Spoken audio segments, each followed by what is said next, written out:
You have a team and you want to move remotely, to work remotely with your team, or you just begin your team, to form your team and you want to work remotely with your team. Is it challenging to work in the office, but especially remotely?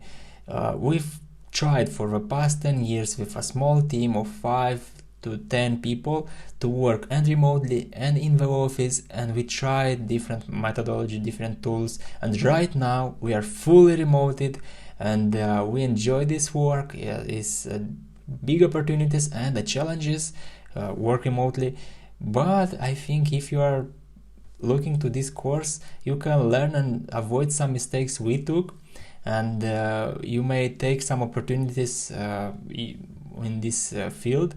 So let's join this course and let's cover as much as possible for your success, for your team success, working remotely.